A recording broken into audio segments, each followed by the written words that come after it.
Hi,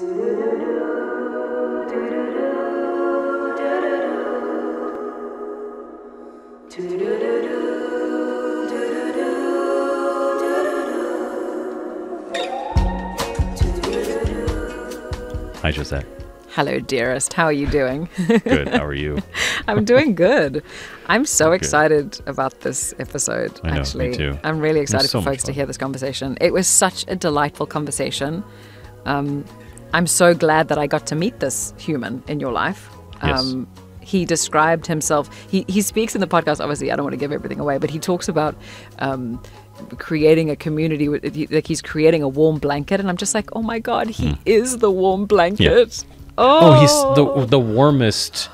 You need an Anthony hug too, because he's just so wonderful. I mean, such a warm guy, and I mean, I've known him for years. Really, only got to spend a limited amount of time with him early, but that was the thing. He was just so warm and inviting. One of the first people I got to know, and yeah, I just love him to death. He's so great. Yeah, it's and also he'll speak about it. Obviously, you'll hear him speak about it in the episode. But just talking about his leadership as a showrunner and his values as a creative and a community creator. And it's just he's just so inspiring. And I'm really, really grateful we got a chance to connect with him. Me too. His 3 current shows running in the U.S. are all running on BYU TV: The Parker Andersons, Amelia Parker, and Overlord and The Underwoods. He is a Canadian filmmaker. Yes. So most of his work is running internationally, Canada and Europe. But those 3 shows can be found here in the U.S. on BYU TV. I managed to watch a couple episodes of The Secret Life of Boys on YouTube. Yes, Secret Life of Boys, currently not available anywhere in the U.S. It, again, also Canadian, shot in Ireland, I believe. And so you can find some on YouTube. Of course, we will be really excited, and we'll update this episode whenever it starts airing here in the U.S. or streaming somewhere here in the U.S. Nevertheless, we're very excited for you to listen to this episode, and I hope you enjoy our interview with Anthony Farrell.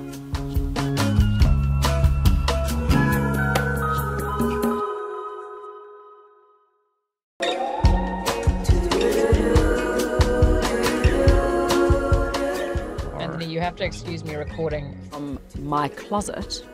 Oh, that's fine. I'm living the dream over here in LA. If you live in LA and you have a cool closet, you're doing all right. I mean, I wouldn't go as far as calling this closet cool, but I'm in it, so there's that. You can hang draperies from your closet. That's a nice closet. Oh my God. Yeah, my husband works from home, so we kind of share the space, and I'm jammed up in the closet when he's on his official meetings. Not that this is not official, but this is the vibe. Anyway, I get it. This is fun time. Yay. It is fun time. I just watched an interview with you, sir, for Parker Anderson's, Amelia Parker. Which one? It was one of the. It was only about 2 minutes long, the actual piece, but it was just kind of about the structure of the show and how you're doing it. Yeah. And it was so good to see your face. I mean, it was just like so amazing to see you. You're sitting there. It's just like, hi, I'm Anthony, a showrunner. It just makes me so happy to see you doing what you're doing, man. It's amazing. Thanks, man. Yeah.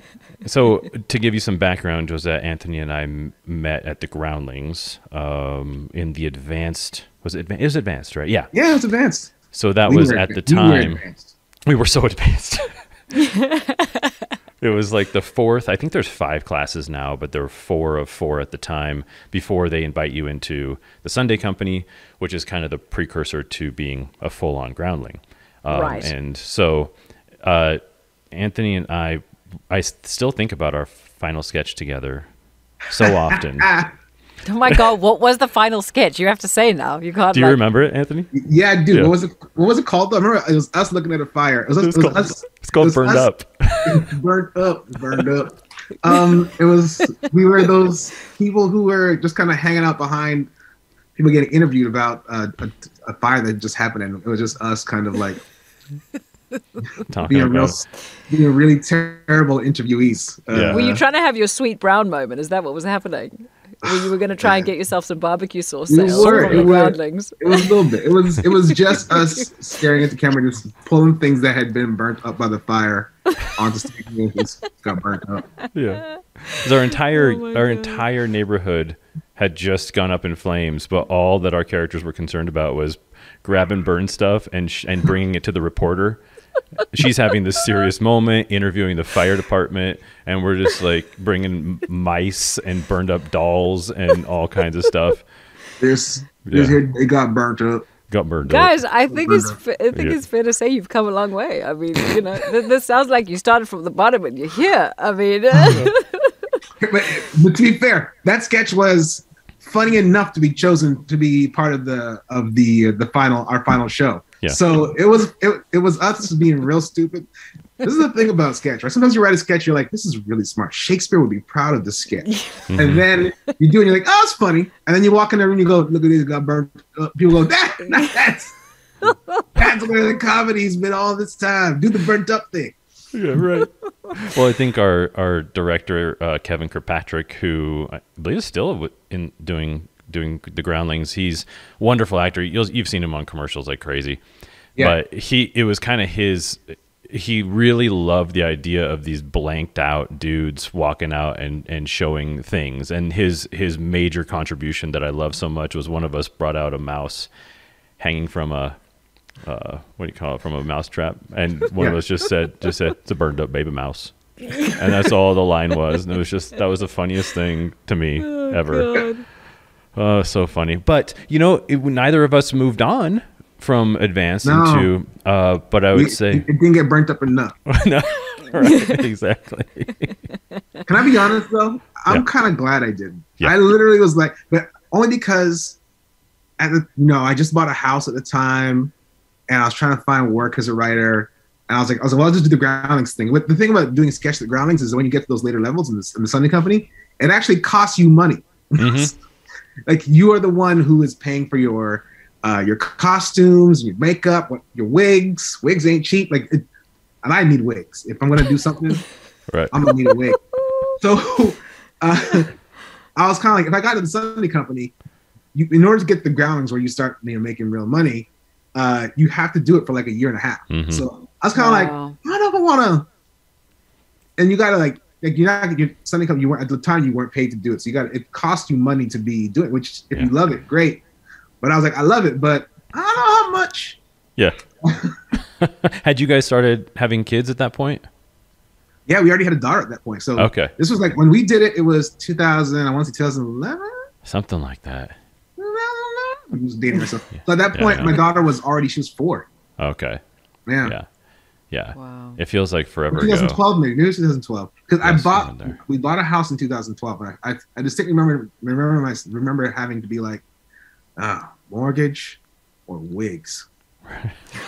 What's it gonna be? What's it gonna be this month? Dang. My wife looked at me like, you seriously asking yourself that question? She was like, wigs. Definitely wigs. Get it. It was quite an experience, and I agree with you. I'm definitely very grateful for not only the experience and the friends that I made, but that it just wasn't, especially at the time, but certainly isn't necessarily my vibe per se in terms of as a performer and as a writer and everything. And I loved every second of it. It was remarkable. And we won't keep droning on, but I will say one other thing. I had written a sketch with Tom Fonts, another friend of ours, about these two workout guys who were doing like an online workout video thing, trying to sell their workout gear called The Cage. But all it was a dog cage. And so my guy was like the fit guy, and Tom's guy was, I think his line was, I'm getting there. And so, but Anthony played this really old guy, and he gave the best line reading of anything I've ever written. His line was, I'm old and I don't feel well. But the way that he said it, and I'm going to do it for you, he goes, I'm old and I don't feel well. It was the most amazing, weird inflection. And I don't know, did you do it on purpose? Because when you did it in rehearsal, it was like, well, you're keeping it that way, right? It's on my reel. I made a reel like I don't know how long ago. But I made it. I was like, oh, this is too ridiculous not to put on my acting reel. I don't act very much, but I do have an acting reel. And that scene, that little bit of that scene is on my acting reel. Oh, so good. I'm old and I don't feel well. Oh my so God, funny. that's so good. I'm going to need to see that reel, Anthony. I'm going to need to see that because that sounds like gold. I tried to take it off of the IMDb earlier, and it just too many steps, so I just left it. Yeah. Oh, good. Believe it. Okay. I'm So about to go it's watch not that hard after this. We need to see. Yeah, your roots are very important on IMDb. Oh, man. It's So- so interesting, though, how sorry. how the paths do kind of create themselves in a weird way. It's Mm-hmm. like these obstacles, like you guys are both saying, you know, you're grateful you didn't end up in Groundlings because I feel like that track is so specific Mm-hmm. and in some ways, I want to say limiting, but it does prescribe a certain journey for a creator. You know, if you follow through something that has so much history and kind of, I don't know, what is the word? Legacy behind it. You know, you feel Yeah. like there is like a path for the people from Groundlings where it's like, if I look at both of you guys, I mean, obviously Anthony doing all this, reading about this weekend and kind of discovering your amazing journey and who you are now as a creator, like, my God, you're in such a huge position of power and leadership. And it's so wonderful that all the people working for you and under you didn't have to deal with you going through Groundlings, you know, because it's like, my God, look what they've got. They've got the best of you. It's really cool. Yeah, it's one of those things where the big no's are almost as important as the big yeses. You know what I mean? Yeah. Like that, you don't think that at the time, obviously, but then as you kind of get to it, that's why now if I get close to something and it doesn't happen, I kind of go, okay, like I just know it's just something else will come that's around the corner.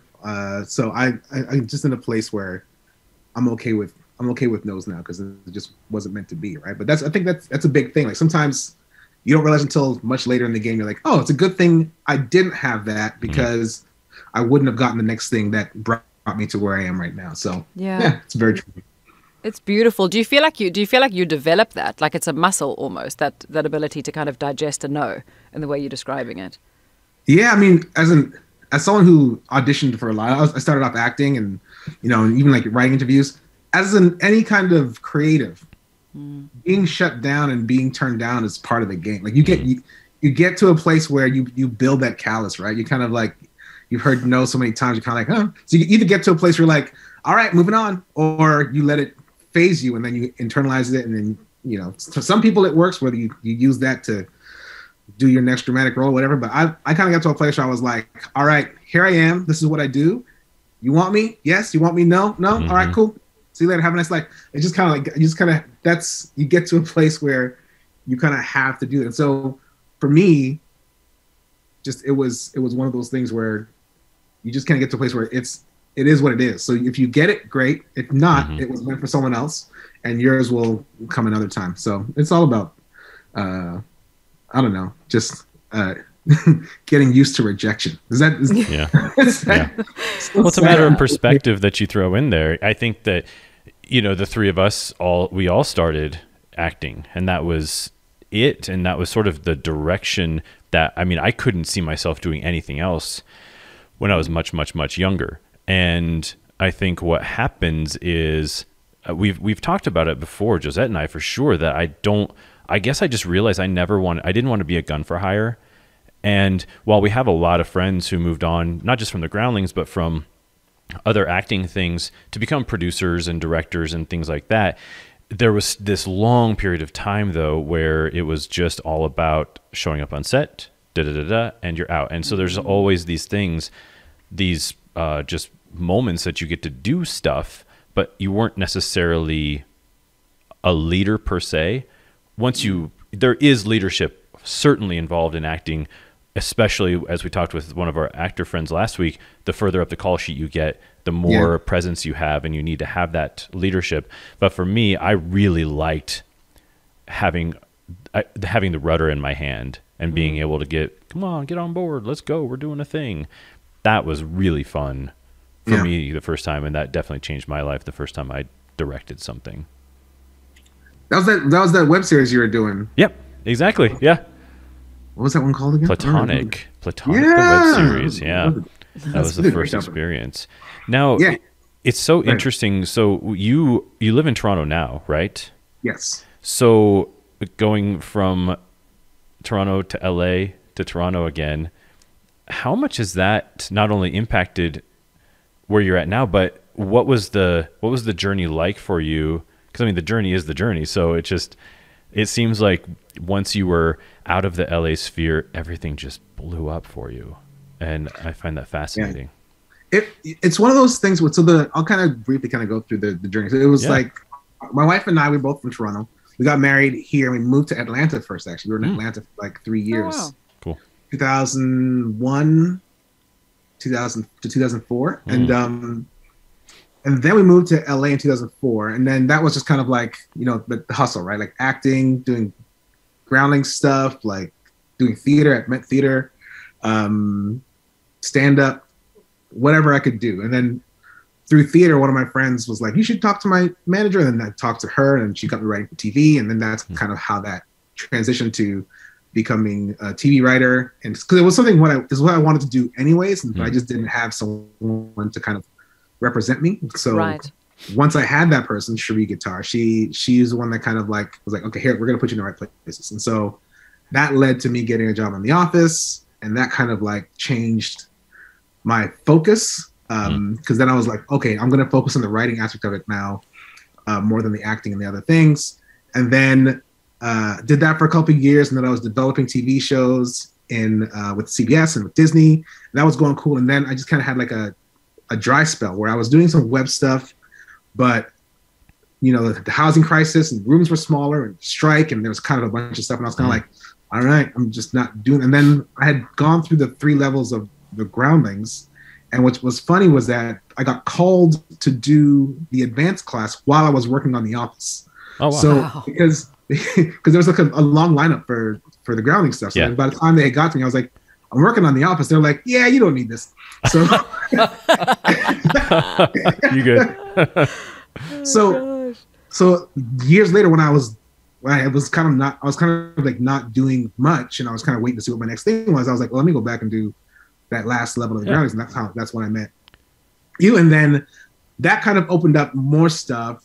So I always feel like when you get like a dry spell, I was like, create something, do something on your own. And that work will bring, it's kind of like a magnet, like works like a magnet. You work on your own stuff, other people will come to you. So that's kind of so what started happening. Then I started working on more Nickelodeon shows and the Thundermans and developing my own stuff.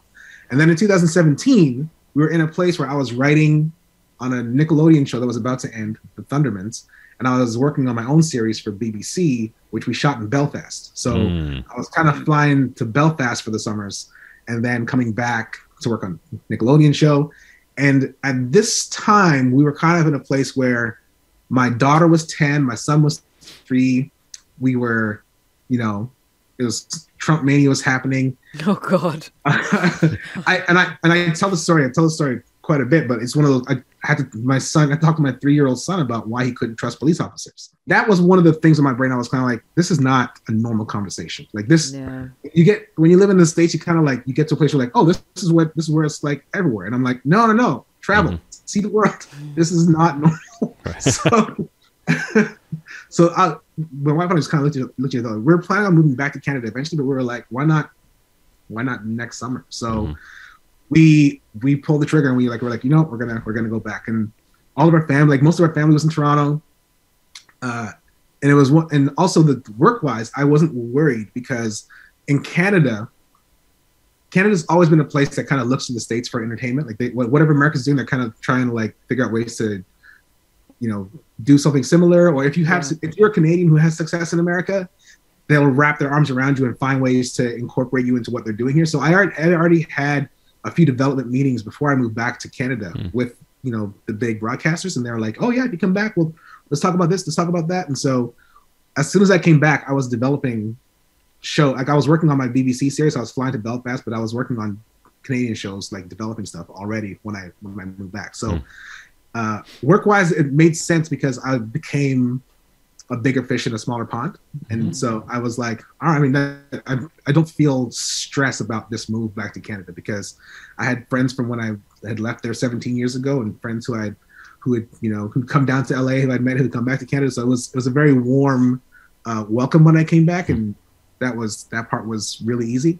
But yeah, so that was kind of like how that all went down. And, you know, 4.5 years later since I moved back, it's been a good move for the family. Like the kids are thriving, everyone's happy. Not to say that there's no racism in Canada. I don't know if you know about the trucker convoy going on right now, but there is a you know, there's it's here, obviously it's everywhere. So it's not like my kids are not like my kids are, oh, we're out of America, so everything's great now. But we're in a better, I think we're in a better place. And yeah, and then everything's just kind of like doing well. And also the thing too, if my daughter was 14 when we moved back to Canada, she would have been like, oh, my friends, my life. Right. It's so traumatizing. But she was 10 when we left. So she was kind of like, she was actually happy to come back because she didn't have cousins. You know, like she had friends. Yeah. We moved back to Canada and there was cousins everywhere. It was just kind of like family, like people would pop in, like cousins and aunts and uncles, just like, hey, I was in the neighborhood. That we never had that in LA. So man, that's so amazing. And free babysitting. I mean, come on. Even better. We hope you love listening to the Makers podcast as much as we love making it. And if you would like to show your support and keep us going and keep us making magic and bringing these gorgeous creative conversations to you, perhaps you'd consider becoming a contributor to the Makers podcast. If you'd like to do so, visit anchor.fm/themakers/support to get started. And now, back to the show. It's so amazing, though, that you're saying that, because, I mean, I had the blessing of spending a couple of weeks in Toronto in October last year, because I have a friend who's on a CBS show. She's just got a series regular gig, and I just went up to go and do a set visit and kind of connect. And she happens to be my black friend straight out of Chicago and spends time in LA. And, you know, we were walking around town, and she was just like, dude, look at the city. Like, she's like, there is a weave store here in the middle of like their swanky ass, like fancy frickin' neighborhood. She's like, when the fuck have you ever seen this in LA? And I'm like, yeah, pretty much not. You got to go to the hood to get your weave. Like, this is the problem. And it's just like to see that kind of, the kind of mixing and blending, while you say, of course, there's always going to be racism. It's just like to have the blessing of, you know, people wanting to mix in a different way. It's just so great. Like, LA is so segregated. And I think until you become aware of that, like you, especially as a privileged white person, you just don't notice it, you know, like you don't, because it's not, it doesn't cost you anything, of course, in that privileged state, but like seeing it through, you know, friends and associates' eyes and being like, wow, like this is just, it's a profoundly different experience living up there. And like, oh my God, I would move there tomorrow. It's exquisite. I'm obsessed with that city. Come back anytime. Although I don't know that I want to be there right now because you guys are freezing to death. But yeah, other than that, we had a big old snowstorm recently. I was shoveling some snow. It was good. Gosh. And I just had cousins. My family's from the Caribbean, from like St. Kitts and Nevis, and so I had cousins just send me pictures from the beach. Oh, It man. was a bunch of dirt bags. No, thank you. Dirt bags. My cousins are dirt bags. Yeah, this is the time you don't FaceTime people in Toronto right now when you're sitting in LA's sun. It's like, yeah. I sent back a picture of like my shadow and a shovel, like, and then on a snowbank that's like 5 feet high. At least the sun's out. I got a shadow. The sun's out. I love this. Exactly. You mentioned this idea of like when you're in that position of weight. You know, you spoke about how it's always the time to like make and create because it's that sharing that sort of, you know, creates momentum and movement in the world for you. I'd love you to speak a bit more about that. How did you discover that? Because my God, it took me a long time to figure that out. Like, it's not natural. Where's that from? So for me, it just from experience, right? So the whole thing of like coming in, like getting into writing, a lot of the actors get into writing because they're tired of waiting for that role, right? So you write sketches, you write plays, you write different things. And it was the same thing for me. Like I love doing stand-up because I was performing what I felt and writing sketch. I've written a lot of sketch comedy that I've done with some friends before I even got into the Groundlings. So I just felt like I always felt a need to express my voice in different ways. And I couldn't always find that in old plays and, you know, new show, like whatever it was. Like it was just kind of like hard. And I'm not a person that likes sitting around and waiting for something to come to me. So I would just start my own things. And I found that when I started my own things, it would lead to other people asking like, oh, that's cool that you're doing that thing. What else do you want to do? So it was just from experience. And even when I was working on The Office, we had this strike and I had written there was this thing called Strike TV. They were finding writers and they were doing like pilots that they were just kind of putting on their website. And I had known Peter Hayaguchi, who was working on that. And so I just kind of like, I had a script that I wanted to do and obviously had been working on The Office. I was in a place where I was like, I kind of want to be my own showrunner someday. So I put together this pilot during the strike, and then I just kind of, I didn't want to sell it. I wanted to make it with my friends who I've been doing sketch comedy with. And so this back in 2009, I did this web series called Dwelling. So it was like yes. So it was me and a bunch of my friends who we had done sketch comedy together. And what was nice was being working on The Office and talking to the different the line producers and the people on the show. 'Cause what I was doing was like, hey, you're a PA. What do you want to do? Like, that whole thing of like, let's do something together so we can all get experience doing the thing that we want to do. So I wanted to show run. So I was gonna write this thing. I wanted to direct. So I was gonna write this thing and direct it.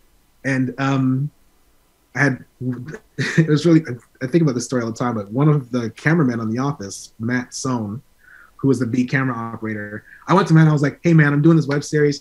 Do you know if one of your assistant camera people, do they want to like do cinematography or like do like DOP? He was like, I'll do it. I'm like, no, I mean like, it doesn't pay any money. You're just doing it on the weekend.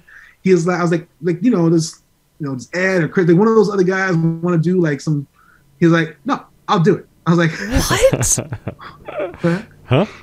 Matt's like, he like on the weekend, he came, he was like, he DP'd it for me. I was talking to my producer. I was like, hey man, where can I rent some C-stands and some stuff? He was like, just take some of the stuff we have here from the thing. Wow. Weekend, right? I'm like, yeah, I'm doing the weekend. He was like, yeah, I'll help you. I'll make sure I know how much you take, and then you got an SUV, just put it in the back. Yeah, you'll be good.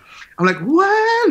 Good God. It was one of those things where community, right? People, you talk to people and everyone wants to help you, and everyone was in a good place where they were like, I want to help you get to a place where, doing what you want to do. So I'll never forget and that's one of the reasons why I'm so charitable now with my time, because I feel like so many people were gracious to me. I'm going to pay it forward anytime I can, right? So it was, and when I did those things started popping back into my life. And then there was a slow time back in 2011, 2012, where I was like, I wasn't working on a series. I had The Office credit, but everything was kind of dried up. And I was like, well, we always talked about making more Dwellings. So I got some friends together. We had like a little writer's room. We wrote a bunch more scripts. We wrote like 5 or 6 more scripts. We ended up producing 3 of them before we stopped because people just kind of got scattered and got busy. But like, because we had done that, that's when things started to pick up again professionally for me, like with Nickelodeon and other things. And so it just, I just learned that the more I work on my own stuff, like, if there's a very free time, I use it, instead of saying it's like a problem, I look at it like an opportunity. So I look at it like an opportunity to work on some stuff that I didn't get a chance to work on before. So I'll take that time to work on stuff that I want to work on, and move some stuff along that makes me smile. God, that's kind of how it all. As I'm old, and I do feel, and I feel so good. So great. It's so cool. And I love, it's funny because just before you said the word community, I was just thinking of this word community about you. Like, it's amazing. Like, when I'm just thinking about you and like the projects that you're involved with and how you're describing your work, it's like, it almost feels like it feels like it's more than just work. It feels like you're creating community around what you're doing. Like, all this energy swirls around your energy, which is pretty magical. I'm interested in, like, as a showrunner and as a leader now, like, what do you feel like your values and your main sort of tenets are, like, of your community? Like, how are you shaping these worlds for people that work for you? I just believe in creative collaboration. And the reason why I think that's important is because a lot of times people are showrunning or in charge of things and they just want you to do it their way. Yeah. And then what happens is the people who are working for you feel like they're working for you and not for the show. Yeah. So when I work with people, I want, like, there's a reason why you're hired. There's a reason why you're creative. There's a reason why you are here. I want to hear your opinion. Obviously there's a vision in my brain and I want to see it through, but I'm also open to the idea that maybe the person who designs wardrobe knows a bit more about costumes than I do. Right. Maybe the person who builds the sets knows a bit more about design than I do. So like, I'm okay to open that world and say, no, offer me, like, this is what I want to do. You tell me what makes sense, and then we'll collaborate and make it as strong as possible. And what happens, what I've seen happen when that happens is everyone gets more invested. They want to work harder on the project. They want to return to the project if you get another season. So those are things that I feel really strongly about, because I want everyone to feel good about the thing that we're putting out to the world. I hate like when, and I think we've all been there where you've worked on something, you're like, I don't know if I want anyone to know that I worked on this. We've had those. It's a reality of our business. In fact, it's more often than not the case, sadly, right? So especially when you're a performer and you're just kind of signed on to do something, you kind of look at the script like, oh, well, I'll say the words. So dude, I mean, my first job in LA, it was for True TV or something like that, and I was playing a character who is showing his friend you can get drunk faster by pouring beer directly up your butt. Like that's the kind of stuff that you know that you find yourself doing stuff, Matt. early in the and it's like, I don't want my parents to see this. I don't want anyone to see this. I don't want this to live on the internet. It's just those are the things that you do when you're, I hesitate to use the word desperate, but I think you know what I mean. When you're first in there, it's like, well, this could be the opportunity. This could be the one thing. But I guess that means the truth is that really does happen in terms of the collaboration when you are putting something together, whether it's on the clock on something like The Office, or something when there's a strike happening, or when you have downtime. There is something intensely energetic about the attractiveness of just creating, and it attracts a lot more creative into your world, and then people, and then the collaboration happens, and the next thing you know, you're using C-stands from The Office for your web series. Like it's amazing. Yeah, it's just one of those things that you just kind of like, when you find the right people, you tend to try and keep them around you, right? Like that's just kind of like we've all met great people who are like, okay, I'm gonna stick close, and people who are like, maybe I'm gonna and then the nice thing about coming up in the theater too, like I've done lights, I've done set design, I've been over a weekend building shit. Like I'm not someone who is like an expert in all those things, but I know enough that I can have conversations with the people who I work with. And that kind of breaks down a lot of walls as well with communication, and also especially working with my actors. Like I know what it's like to be on a set where you're seen as a puppet rather than a person, right? So I'm always talking to my actors to find out how they're feeling about stuff, and that's why I think actors like working with me is because we'll have discussions, and if they have a point that I'm like, oh, that's a good point, then we'll make the adjustment. It's not like I don't want anyone to feel like they're putting something out in the world that they're not happy with. But at the same, if there's something that I need to happen for reasons that are like 3 or 4 episodes down the line, like I'll explain that to them, and then usually we kind of have a conversation and things like it makes sense, and they go, okay, cool. So, but that's talking about that collaboration, especially with the actors. Like I always feel like actors have such a connection to that character that as writers you're thinking about everything in macro, right? And actors are thinking about that character, those emotions and those motivations. And a lot of times things slip by us writers because we're thinking about something else. So I love having conversations with actors because they're thinking about it in different ways, and it usually leads to great adjustments I found in whenever I'm working. So yeah, the capability of actors is something that never ceases to amaze me as a director. And their sort of willingness to get raw and just allow the moment to take over. Nothing is better, I think, than hearing the words that I wrote spoken by someone who said it in a way that I didn't intend it, or in a way that surprises me. I mean, I don't know if there's any better joy than just watching your words come alive in a way that you didn't. They're so much better than any way that you had expected. Yeah. It's great because you feel like that partnership, right? That feel like you passed the baton and then they took it and they ran with it, and it's just great to see. Yeah, it's beautiful the way you're talking about it though, because it really is indicative of a person who's not trying to hold control over people, or who's just like sort of. I mean, my gosh, it takes a very relaxed ego to be able to just let people collaborate in the way you're speaking of. I mean, I'm ready to book my ticket to move to Toronto tomorrow to go look at you, just saying. But like, honest to gosh, it's a gift what you're giving people, because I feel like so few leaders and so few people in, with visions and with desires to put work out have the ability to relax their egos in a way, to like allow that collaboration to happen, And it really is I mean, of course, people are going to work with you again and again. I mean, you're gifting people the chance to amplify your work in a way that is meaningful for them, you know. And I think it's magic. My God. Mm-hmm. I find a lot of showrunners. Can you clone yourself and send some of you down here, please? Some people think I've already done that because they're like, "How are you working on all these projects?" I'm like, "Don't you worry about it." He is just not sleeping. That's the honest to God truth. Wow, that's amazing. One time I was with you were just drooling for 35 minutes. Like, we don't talk about that. Yeah. We don't talk about Bruno. How did it happen then? So the last time you and I hung out was when you were writing on the Thundermans, which is a Nick show, right? Nickelodeon. Mm-hmm. And so suddenly I find, you know, as I'm watching your career develop, you're doing a lot of children shows, things that are focused for younger kids, Thundermans, but then Secret Life of Boys is the show that you created. Yeah. And then your current show as well, Overlord and The Underwoods. What is it a product of having kids yourself that you wanted to give them something that they could watch, or was the Thundermans like this happy accident and you're like, ooh, I like kid stuff? Like how did this happen? A little bit of both. So the switch to family stuff happened right after I left the office. Actually, I was developing a show with Disney that didn't go forward.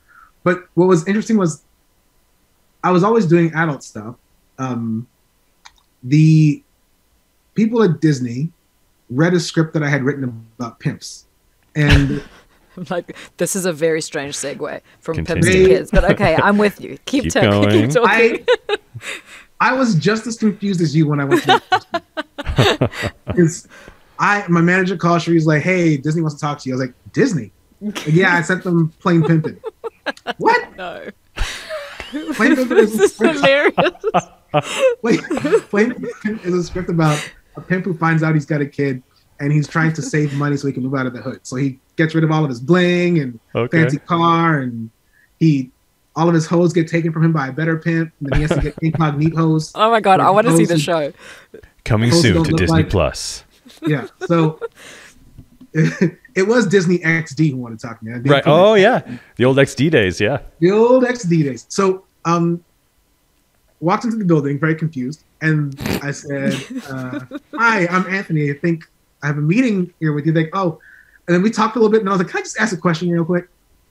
Which script did you read?" And they're like, "Oh yeah, I was playing Dungeon." And I was like, "Why am I here?" Right. Oh my God, this is too good. They said, "Listen, we obviously can't do anything with Plain Pimpin', but what it has that we love here at Disney, it has very strong characters. It has a great story, great obstacles, and it moves in a really, really fun and fast-paced way. And that's all stuff that we do here at Disney, and we're looking for writers who do that. And that's what you did with Plain Pimpin'." And I said, okay, transitive skills. I get it. Got it. Give me some money. So so they're like, well, what if you have anything if you have any ideas for anything, then just let me know. And so that was the beginning of me going to start thinking about things in the family way. Because I had a pitch that I just pitched to MTV about this this 18-year-old kid who had been 18 for 400 years because he had slept with the witch's daughter. And she cursed him with eternal life. And so I was like, well, here's the 14-year-old version of that. Right. Without the sex. And it was just like he stole a bunch of goats and the witch cursed him. So I wrote a pilot for them called Forever 14. It didn't go anywhere. But that was the beginning of that journey, because then Nickelodeon found out about it. And I did an episode of this Fred, remember that kid Fred who had this really high voice and would talk, and I don't know if you remember. He's a Nickelodeon kid. Okay. He's a YouTube kid and then a Nickelodeon kid. So I wrote an episode of that. That led to me working on, I wrote a pilot with Alex Winter from Bill and Ted's Excellent Adventure. So we wrote a pilot together for Nickelodeon about a terrible middle school basketball team called the Long Shots. That didn't go anywhere either. That's great.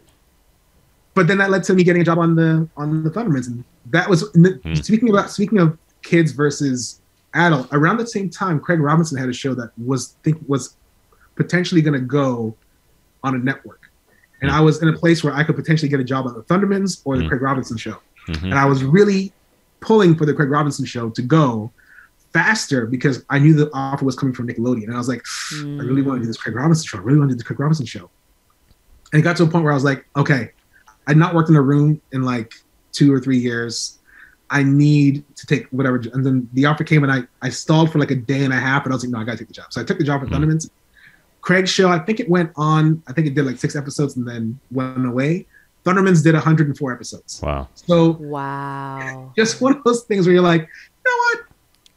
I think I was put in the right place at the right time, and it worked out okay.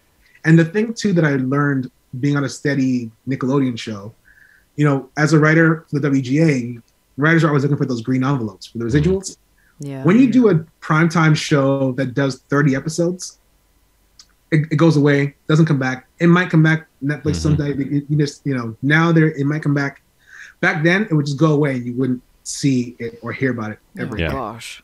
For Nickelodeon, Disney, you do 30 episodes of a show, it's going to play on Nickelodeon Disney for the next 20 years because there's new kids that keep popping up that don't know anything about the show. Yeah. And if it looks like a multicam that they'll laugh at, then they'll watch it. Like right now, Thundermans is blowing up in the UK. It's crazy. It's the biggest show on Nickelodeon in the UK right now. Oh, it's great. It's been off the air for almost 4 years. It's been off the air. So you just never know when these things are going to come back around. Good gosh, that's buying you a fresh Christmas tree every year, man. That's amazing. Yeah, exactly. So and then amazing. Also those, you know, after you do 100 episodes, and I wrote like 10 of the episodes for the Thundermans, like they just keep on playing them. So I keep on getting green envelopes. So I'm kind of like, you know what?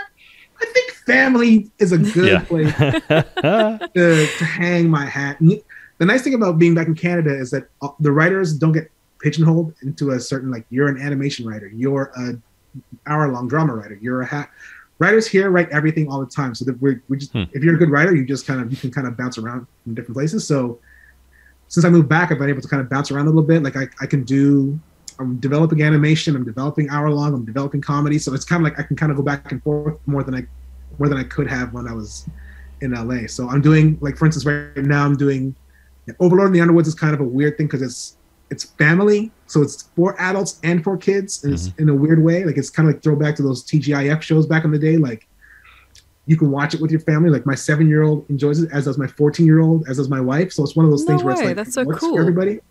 Kind of like Third Rock from the Sun, or like, you know, it's Mork and Minnie. It's kind of like that kind of sci-fi comedy. And I'm working on stuff that's just for adults, working on stuff that's just for kids.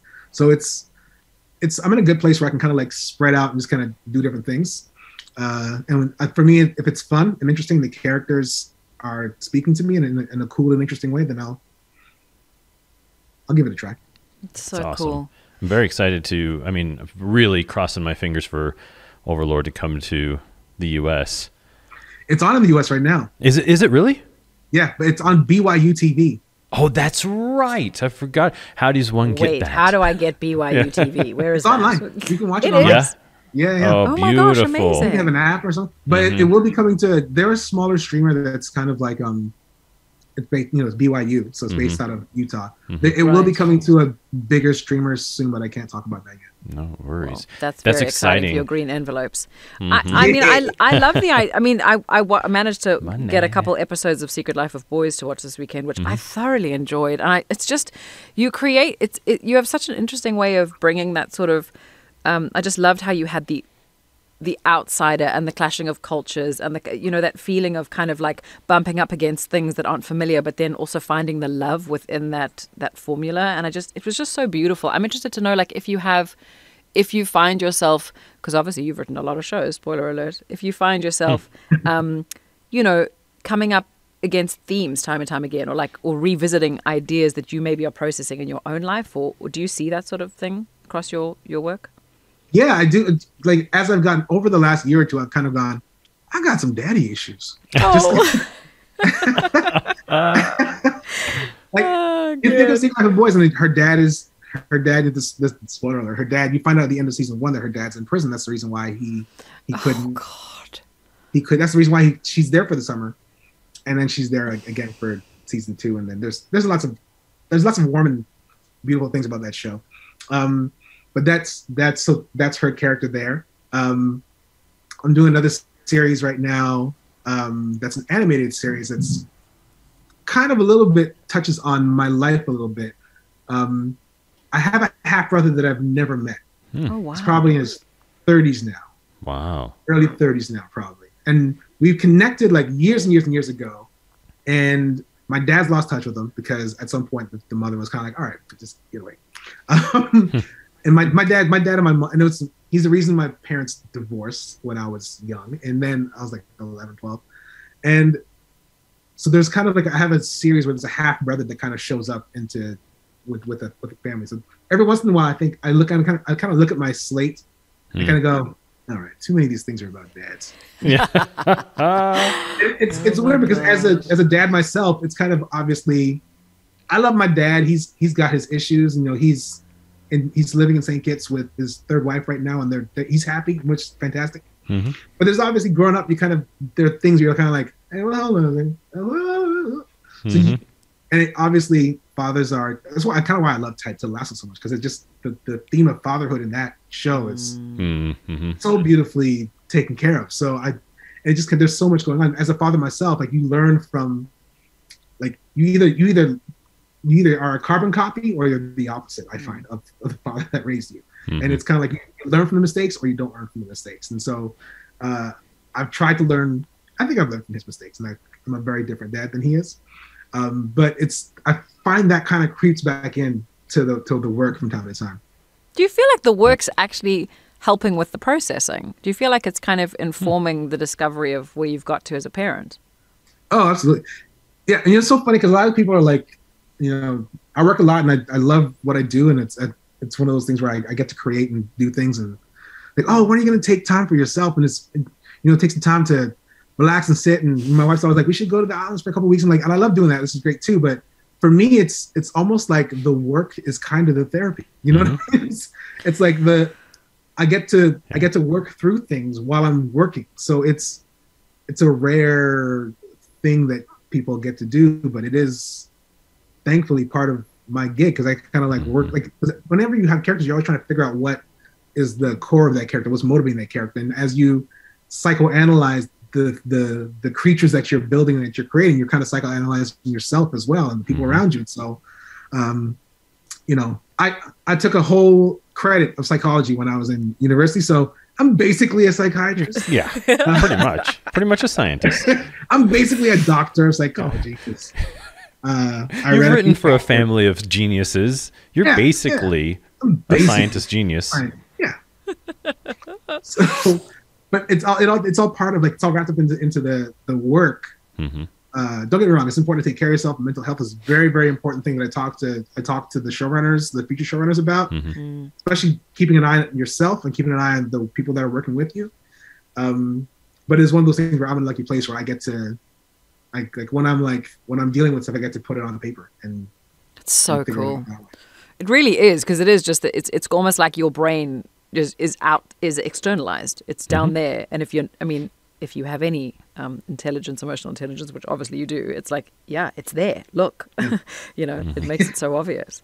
That's so cool. Gosh, your children are so lucky to have you. My God, imagine being in that house, Matt. What the hell? I always tell them that, but they don't believe me. They don't believe you at all, I bet. Like, oh my God. I tell the 14-year-old all the time, "You're so lucky to have me," and she just rolls her eyes and walks away.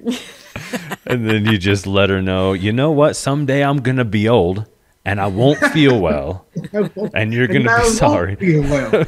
She's just keeping you humble. I guess that's what's happening. Some kids do well. Oh yes. I love so much though that you are doing things that are emotionally intelligent for kids, because as I don't have kids of my own, but my girlfriend has a 6-year-old. I've known him since he was 3, and my nieces and nephews are all between 3 and 6. So I have seen a lot of kids' TV at this point, and some of it makes you want to just rip your beard out until all that's left is gray, because it's just there's nothing of substance there. It's chaos. It's pure chaos. Yeah. It's pure just almost subconscious brain just being a maniac, and it drives me crazy. Brain cake, brain candy, brain cake. Yeah, I love it. Yeah, it's crazy. So was that ever intentional to create things that were emotionally intelligent because there was so much, or just because you felt like that was the right lane? I just felt, to me, I much rather challenge people. Like I'm one of those people that when an executive says something like, "Oh, I don't think kids are going to understand this word," I'll say, "Good, they'll look it up." Like I'm always kind of like That's amazing. It's fine for them to like their whole life is not understanding things. Like there's so many things, but they figure out a way to use context clues. They figure out ways to make it happen, right? Yes. So I much rather, and also I feel like people talk down to kids, and then that's when they lose. So I always feel like just speak to kids with respect and assume they have some kind of like the intelligence to figure things out, because there's a good chance they will figure out something even deeper than what you thought, and then they're going to kind of go at it that way. So I always feel like it's okay to challenge. And also one of those things where, as a parent myself, having watched those shows, that you feel like my brain is I'm going to turn into just ooze and just melt away. Like I want something that a parent can watch with their kid and not feel like, oh, I want to just murder somebody. It's like I want them to watch like, this is actually, it's all right. When I worked in the Thundermans, we had so many parents working on that show too. We always just try to make ourselves laugh. And there's the ultimate compliment you can get from somebody who knows you're working on kids shows is like, "Oh, Thundermans, yeah, that was all right." Like, Oh my gosh, that didn't want to make me jump off a bridge, but meaning you've succeeded at creating a kid show. Exactly. And so I was like, "Hey, that one's all right. I'm doing something good." Anthony Farrell, keeping parents alive for the last 10 years. Oh, God. Round of applause, everybody. Also, because it's more interesting to me as a writer to write things that I feel like have more obstacles and figuring out ways to beat those obstacles. I think it just makes the writing more fun. And if I'm not having fun doing a job, then I don't know why I'm doing it.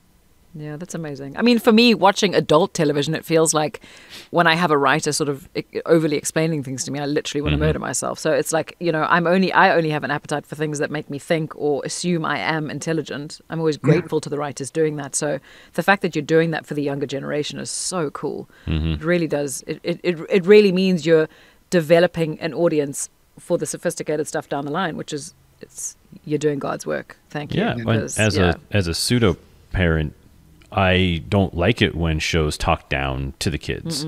It makes me feel like, I mean, it's sort of like whenever I was a kid and you're playing a sport against the older kids and they're just beating your ass like over and over and over again, and then finally you win. It's because you leveled up, and shows should do that for kids. It should level them up. It shouldn't just keep them at that target number that they are. If they're 3, we're going to do it for a 3-year-old. And it just, kids should always want to level up and get smarter. I loved what you said, though. If they don't understand the word, they're going to look it up. And that's just natural. And these kids are so used to this now that they've got a phone or an iPad or something and say, hey, Google, what is so-and-so? And they look it up. And so there is a curiosity that exists in kids that can be satisfied so much quicker in the current sort of technological world that we live in. So presenting them with more information for them to have to hunt and learn about, I think is a beautiful thing. It is absolutely God's work.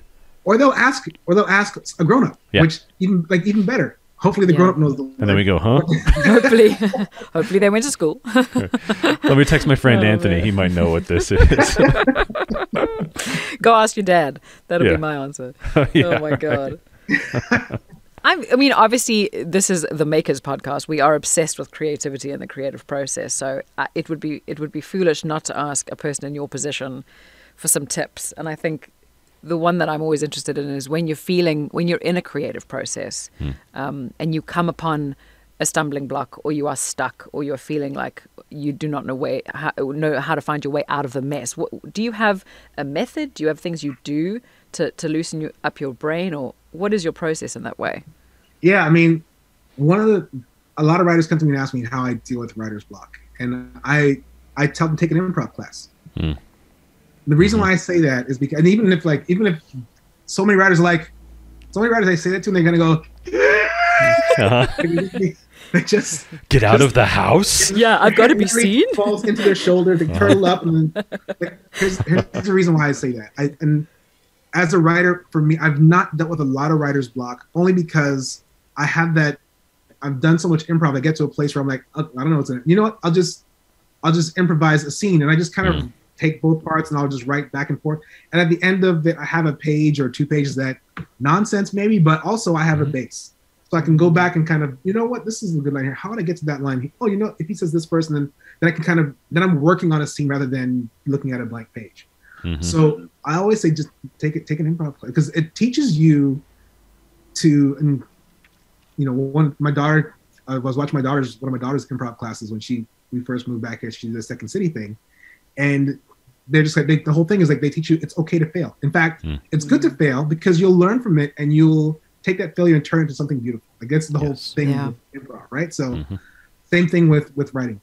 It's improvise something, figure it out, and then you'll be able to turn whatever you've thrown onto the page into, you'll be able to mold it into something that you want it to be. But if you don't have anything to mold, then you're just gonna kind of like just be staring at a blank page for a long time. So that's one of the things I always tell, especially writers, like if you get to a place where you're kind of blocked creatively, just try and have some fun and just be silly and get it out, get something out, and then work it from there. I've always believed beautiful. So much in that, in also in just writing, because I think a lot of times we stare at the blank page as writers forever.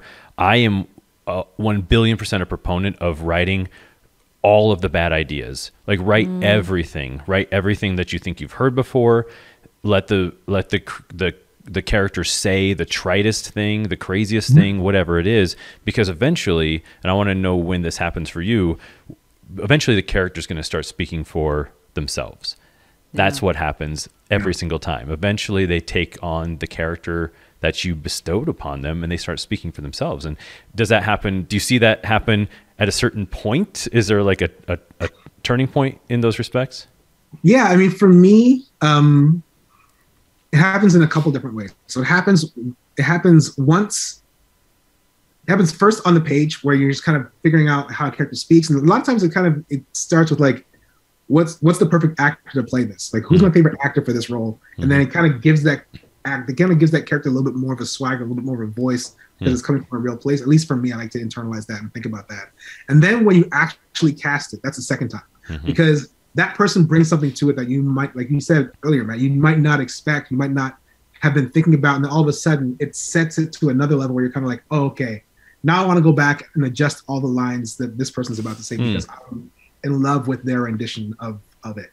So I think it happens a couple of different times. I think it happens on the page.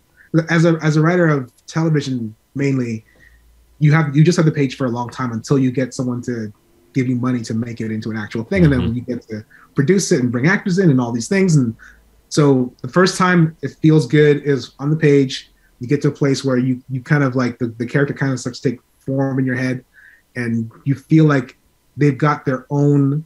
Well, I'll tell you a writer's trick, which is if you can read a script without reading the character who's speaking, but you know who's talking. That's one way to kind of say, okay, that character has a distinct voice, because you can read the line and go, oh, that's this character. I love that. Or this character. So sometimes what writers will do is they'll kind of black out the characters' names and then just kind of read through them. If they can tell who's saying what, then it makes it feel like it's more distinct, right? That's one trick that you can use for making your characters different. And then again, like I said, when the actors come to play, then it changes again. And I also want to say another thing about the writer's block thing is a lot of times people are blocked because they're trying to write the perfect thing. Just like you were saying, Matt, like you don't need to write the perfect thing first. Right. That can come later. And even then, what's perfect? Like you'll all like. There's so many times you've watched things, you're kind of like, I wish I could change that. But you'll always want to change it because you are always changing. You're always in motion. And I didn't mention this before, but when I went to school, my degree is in math and theater. So I do a lot of math. I love it. And one of the core principles of calculus is that the only constant is change. So things are always going to be changing. Things are always going to be in motion. What's the perfect? You're never going to achieve perfect. So just get it to the place where you feel like it's great. Get it out. Get to a place you're like, oh, it's perfect for now.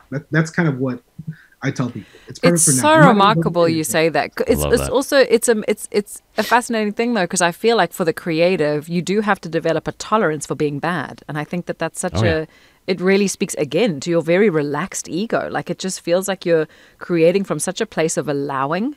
Allowing collaboration, allowing badness to come out of you, allowing the icky stuff. It's like, it's really beautiful. I'm interested, how have you developed this tolerance for it? Because so many people don't have that. So many people are so adamant about like, how I'm perceived and how I come off. Like, it's incredible. I've always been that way. Maybe it's like, I think it might be genetic, because my kids have a little bit of that too. And my wife doesn't have that, where it's kind of like, she's kind of like, what do you, no. People are going to be looking at you. I'm kind of like, Stop looking at me, Swan. If you can look at me, look at me. This is what it is. Like, my mom's very much like very chill like that. She's very kind of like, it is what it is. Like, part of it is, I think part of it is genes. And then part of it is just when I was in Atlanta, one of the jobs I had was working for Kaiser Permanente. And they had an acting troupe that would go around to different, well, for our show, we went around to different schools and we did a show for teachers. Oh my gosh. And actually, you know what? Like, the person who was the director, her name is Betty Hart. She runs one of those theaters out in Colorado right now. Oh, really? Oh, nice. Yeah. That's cool. She's winning awards and all kinds of, she's doing all kinds of stuff. I'll have to look her up. Yeah, Betty Hart. She's great. Betty Hart.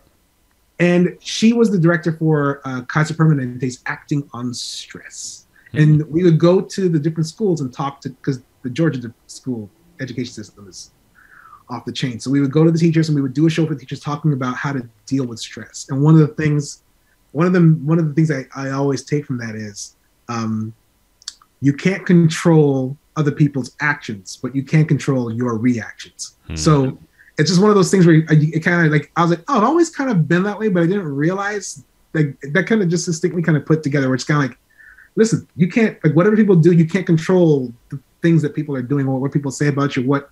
The thing you can't control is you. So control you, and then let whatever happens, but your reaction to it is on you. It's not on them. So that's one of the things that I kind of took from that as well. It just kind of put into words something that I was already kind of like doing, but it kind of set it in my brain. I was like, yeah, that's a nice way to think about things. Like, I can't control their actions. I can control my reaction. Yeah. And also I'll do that. So, I mean, there's people that go to like temples in India to go and meditate for 3 to 7 years to figure that out. So it's remarkable that you got it from a Kaiser Permanente stress class, and I'm kind of in awe. That's brilliant. I do have a friend who's very similar. Like, I do have a friend who has gone to India to do those things, and she always says to me like, "God damn, I went to India to figure all this. You just have it. You just have it." It's really remarkable. I mean, it speaks volumes to the community you are obviously shaping and creating up there in Canada. And I just, I mean, if people don't realize this working with you, they are profoundly blessed to be in your presence, because to get the kind of permission that you're giving and the kind of space and just, it's beautiful. I hope that it gets acknowledged on a regular, because it's really incredible. It does. I feel very loved. Absolutely. With all the people I work with, they're very, very appreciative, and they always say nice things about me. So I get all kinds of love all the time. I feel it's like walking around in a big old warm blanket. That's a beautiful thing. And then I come home, my kids are like, "Where's my food? Yeah, who are you? What you gonna bring? Weren't you gonna buy me toys?" Oh, man. Just one more show, kids. One more. So I want to touch on Amelia Parker and the Parker Andersons as well, because that was I think when you came on, was it just pre-COVID or was it during all of the shenanigans? It was during COVID. Okay, yeah. So because the stuff, I mean, well, first of all, I need to tell you this. So I have so I make stuff that goes on TV. It's very exciting, and I'm sure your kids kind of feel the same way. Yeah. All of the kids in my family, they think it's cool, but it's not the coolest thing. The coolest thing so they all love Odd Squad, like a ton. Oh, and so yes. At one point I told them all that that my friend Anthony was writing a show for Millie Davis, who plays Miss O, one of the main characters in this kids show, which again is one of the good ones, by the way. Yeah. And that gave me the most like street cred with the kids of anything, that my buddy Anthony knows Miss O. Like, that was like the best thing in the world to them. She is excellent, by the way. Yeah. I just working with her, like, I'm gonna gush about her for a second. She's like 13, but she was so professional, so good, so like such a down, and her family's fantastic. She has an older brother as well who's an actor. I think he's been on the Odd Squad as well, Drew Davis. And Drew, I actually cast him as a recurring role in Overlord The Underwoods as well. So I've got to work with the whole family there. She deserves all the love. She's a great kid. Yeah, everyone loves it. And Josette, you've probably not seen Odd Squad before, but the crazy thing about, so it's sort of like this. It's their Odd Squad essentially is this group of kids who goes around the world fixing all things odd. And but it's semi-educational as well, because they're like, oh, we need to figure out where they live. Let's use math, or let's use, you know, what's a polygon? Like, it's always going on. But Millie plays this character named Miss O, who's kind of the leader of Odd Squad, and she's sort of an eternal being. And so she was on the show from very young up until like probably like 12 or 13-ish. Yeah. And to the point where she was just too old to be a kid anymore in terms of just visually, because the kids go for a certain period of time and then they replace them with new kids. But she was the one through line through every season that I've seen of the show. And so the kids get very attached to her and to the character, and she's hilarious. She's addicted to juice boxes and is constantly yelling at the kids. It's very funny, and she does this brilliant job, and she's one of the reasons why the show is so good and so steady. Yeah. So she's plays the daughter of the British family in the Parker Andersons, correct? But she's also the focus of. So explain to us a little bit, because how the show works, because it's sort of two shows in one is kind of the idea, right? Yeah. So the way the show works, Parker Andersons is the family show. I think kind of like Fuller House kind of thing, and it's meets Brady Bunch. It's mom from Chicago, British dad. She's white, he's black. She is a divorcee, he is a widower. They get married. They both have 2 kids from their previous relationships. And the family comes together. They've been married. I think when the show started, they've been married like 6 months or something like that. So that's the series. That is a great setup. And then Amelia Parker is the same family, but we're looking at the show through the eyes of the daughter and the British daughter. She is dealing with selective mutism, which means she doesn't speak to anyone. But what she does do in Amelia Parker, she speaks to camera, because she's sending messages to her mom. She hasn't spoken since her mom died. And so she's kind of talking to the camera. She's kind of sending messages to her mom, but she doesn't talk to anyone else. So you kind of, she's a big part of the Parker Andersons, obviously, but she never speaks in that show. And then Amelia Parker, she does pieces to camera, but everything else, like her friends and everything, like she doesn't speak to anyone else in the series. So when I jumped onto the show, obviously did a lot of research on selective mutism and all the things that come with it. And so I think we did a pretty good job with not only figuring out stories for both Parker Andersons and Amelia Parker, because episode 1 of Parker Andersons and episode 1 of Amelia Parker, they are happening at the same time. So there's a little bit of crossover, and that's the same for all 10 episodes. So you can watch them independently and you'll still get the same show. But if you watch them together, you'll get a little bit more. You get a little bit more from the experience if you watch them both. So that's what those. That is such a great idea. Oh my God. And to explore it through that perspective like that. I want to watch this. This sounds amazing. And it's giving me like Maya Angelou, like Why the Caged Bird Sings feels, you know, like the whole mutism as a child. And like, there's just so much depth and there's so much to explore with that. Like, oh, good gosh. Wow.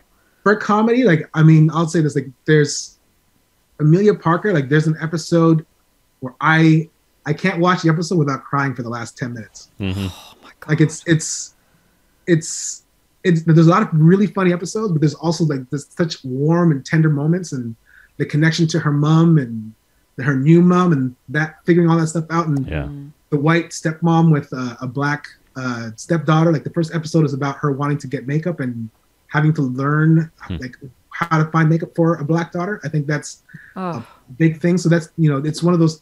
This one also in America available on BYU TV because they beautiful. And I think it's one of those things where they're looking for more diversity, and this is one of those shows that I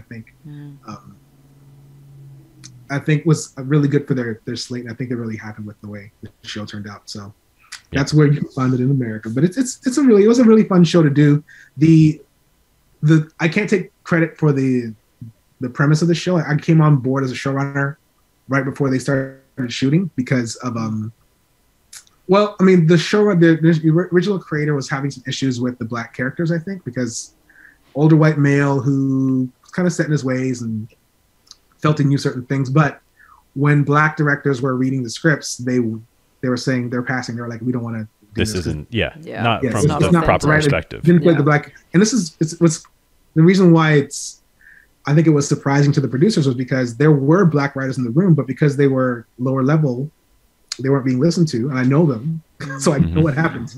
They weren't being listened to, and the person who was in charge just kind of did their own thing. And if you have diversity in the room, that's great, but if you're not going to listen to them, then it doesn't really matter. Well, then you're just checking a box. You're not even really you're not even including diversity. There's really no point. Yeah, like, come on, exactly. So when I came on board, we kind of rewrote all 20 episodes. Not kind of. We rewrote all 20 episodes. I think we threw away. There's 6 that we had to just throw away. We couldn't even do anything with them, and then the other 14 we rewrote. But from page 1, it was a lot of work. But I'm sure it was worth it because I think the actors who had read some of the older scripts and then read the new scripts, they were very, very excited that we had taken over, and very happy that we got to explore the characters in a really authentic and really deep way that a lot of shows still haven't done. Like we get into all kinds of stuff with because I feel like there's certain obligations you have to deal with, like with a Black family and a white family coming together. There's an episode that I ended up directing that was about the Black father and his Black son and his white stepson go into a store and they get profiled, and then the alarm goes off as they're leaving, and it leads to a situation where the Black father, like security shows up and all kinds of stuff, and leads to a situation where the Black father has to give the talk to his white son because now his white son is in the family and his actions affect the rest of the family. So it's just one of those things where it's like people were like, oh, so you're going to tackle that episode? Like, I feel like it's obligation. You kind of have to tackle that episode because there are a lot of families I know who are mixed race families that have to deal with this. And so why not use this forum, this platform to have conversations that real families are having? Well, and also just because it's like it's the truth, And I think if you're gonna put that on television and you're gonna create that world, I think it would be such a crying shame not to do it authentically and not to offer these like teachable moments, but packaged in, digestible, beautiful entertainment. Like, why not? It's just it's the only way we move forward, I think, culturally. Absolutely. That's really It's an interesting cool, twist dude. too. How did you write from the perspective of the family, of the Black family being British, though? Were they, how did you come up with, what did you have British people on staff, or how did you come up with those sort of cultural nuances?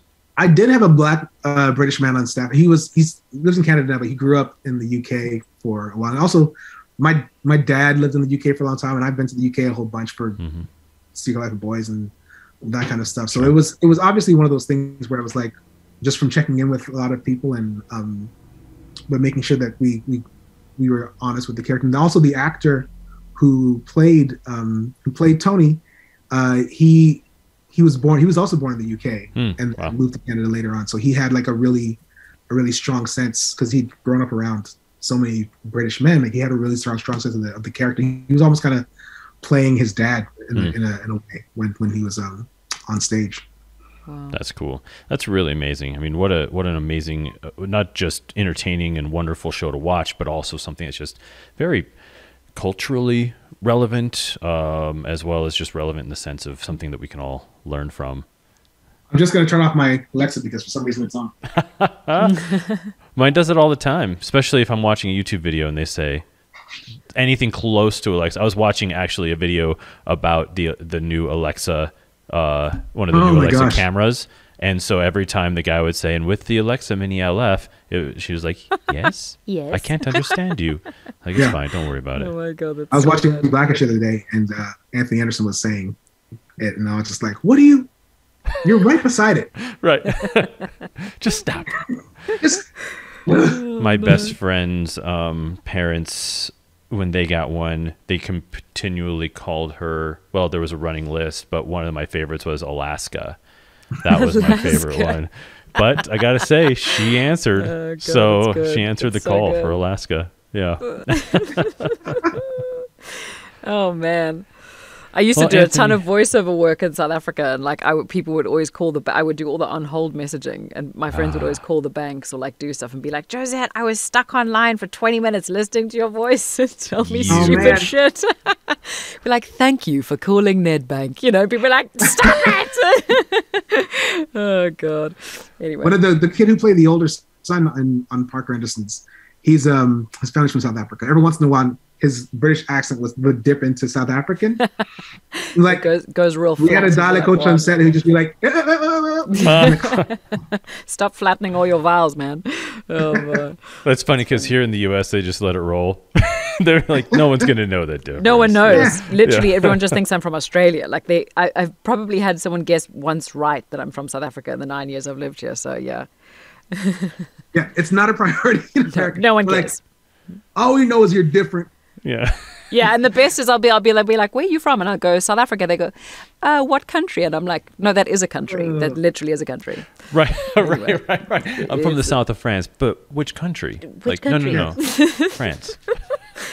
Oh God. Anyway, Africa's Anthony, just a thank country, you so guys. much. It's just one big country. Yeah, it is. I really appreciate you doing this, man. It's so good to see you, and so excited to see where your career has taken you. And I'm excited to just talk to someone too who is like living the dream as like a writer in the industry, but not in the industry. You know, you're in the industry in a different part of the world, which I don't even think that computes for most people.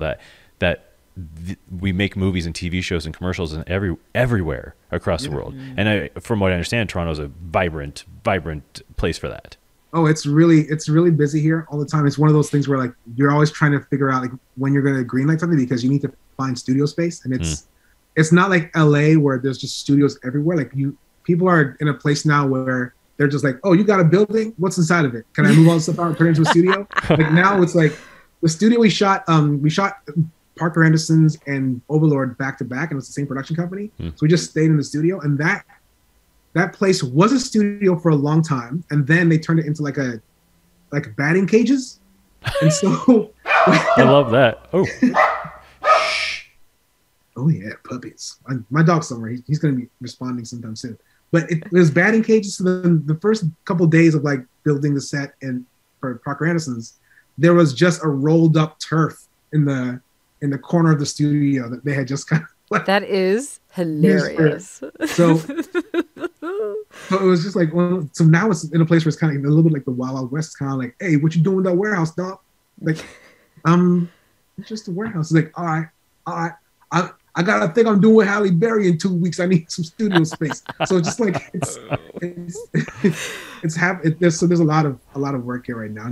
But of course, anytime there's work, there's strife, right? So it's kind of like, Yeah. Canadian writers are kind of like, are you going to use Canadian writers, or are you going to bring American writers up to do stuff in Canada? And then Trudeau's like, oh, no, and it's a bunch of stuff. We can get into that next The time. politics Yeah. of it all. Yeah, there's always on politics. part 2.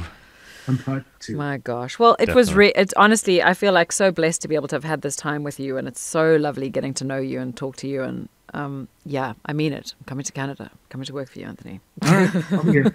Make it happen. Thanks. Well, I appreciate you all having me. Oh, it was It's so always great. fun to talk to people. We'll have a part 2. We'll do it live in Toronto. Yeah. Yeah, in studio space that we'll take for our own.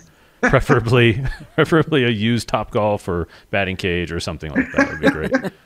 Yeah, we just gotta make sure there's no one, like the cages have stopped and there are no balls flying around. Right. Yes. Yeah, it's just every 2 seconds. Ding. Yeah, hold the balls, please.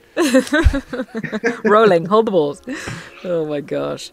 Well, thank you so much. This was really such a delight. What a wonderful human being to connect with. Thank you, Anthony. I love you, man. This was great. Love you too, man. This is my pleasure. Absolutely. Thanks for having me.